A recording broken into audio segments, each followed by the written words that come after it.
We're not going to go door to door and confiscate individuals' weapons.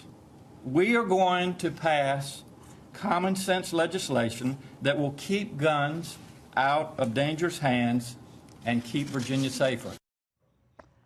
Governor Ralph Blackface Northam downplaying Democrats' plans to strip people of their Second Amendment rights. We've already seen this play out in California, New York.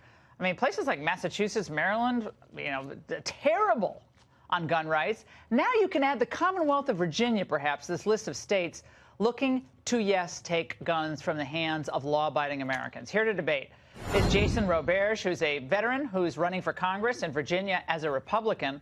Along with me is Mark Levine, a Democrat, Virginia state rep, who's pushing many of these gun control measures. I want to add that Michael Bloomberg's group, he's running for president, 2020 tie-in, has given $175K to the Democrat caucus in the Virginia State House to push these gun grab initiatives. He's virulently anti-Second Amendment. Jason, how aggressive is this push going to be? Sure. So the Democrats basically just started their session in Virginia. They run both houses. They run both houses. They have the House of Delegates and the state Senate there. And they also, Governor Northam has the governorship. They are introducing as many bills as they can to limit our rights. They are trying to take away our firearms any way they can. They want to up the age restriction, the age minimum to get the most important thing about this, and we're going to get to Mark in a second, most important thing people have to understand, an assault-style weapon. People hear that. They think, oh, my God, a machine gun. No. What is an assault-style weapon under the statute? As I'm reading the statute, it's any semi-automatic weapon that holds 10, correct? In the clip, 10 or more in the clip. That's most Sig Sauers. We have pictures of them. Sig Sauer 9mm, Glock 9mm, ARs, AK-style weapons. Most popular hunting rifle in the United States is the AR-15, correct? So those two guns, depending on the size of the clip, would be banned. Those style guns. Yeah, basically any of these guns and that hold a receivable clip or magazine. The way you can read the statute, it's very vague, and you know, they're purposely doing this because they want to take away millions and millions of these guns. Hey, Mark, is it true that these guns, however you want to define this assault style, and as a lawyer, the language could drive a truck through it, and they did it on purpose.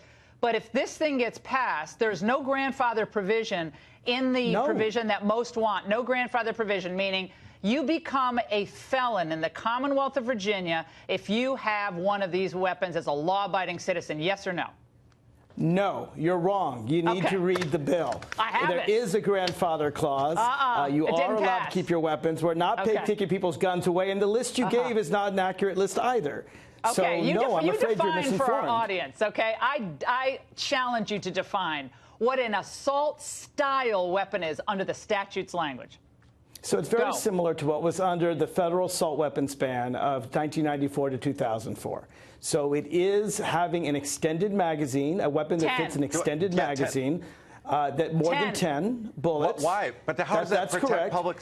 That's the same one that, by the way, and to say it's against the Second Amendment, just to be clear, this has been consistently ruled by all the courts to be constitutional. First Circuit, Second Circuit, Third Circuit, Fourth Circuit, D.C. So if you don't like it, you may not like it, but it's clearly within the Second Amendment. So let's just be clear about that. If you don't like it, go to the U.S. Supreme Court. How is it that limiting the size, the number of bullets a gun can receive, how does that protect the public safety, right? That's a great question. Let me answer that question. Okay, so go ahead. If you look at mass shooters, particularly look at what happened in Tucson, Gabby Giffords is alive today because the killer had to change the magazine. In Nashville, that brave man in the Waffle House jumped on a person changing the magazine. Talk about the when you church have in to change Texas. a magazine. Yeah, this is a game you can play all day long. Mark, stop grandstanding on my show.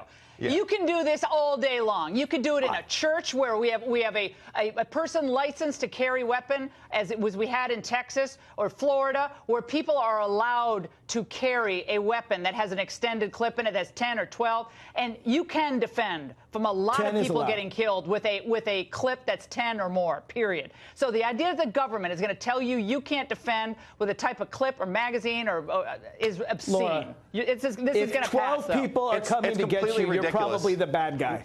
Okay, Mark, you don't need a 30 bullet magazine to hunt. It's not if you can't about shoot a deer in 10 bullets. We got to go, but the government go. has no right to determine this, no right to do this, and they are not. They do it in 10 states. Take it up with the U.S. Supreme Court. It's a straw argument. It's a straw argument. It's a terrible argument. We will take it to the court. Jason and Mark, this is a hot topic. We got to do it. We got to do an hour on this topic. Yeah. It's so hot. Coming up.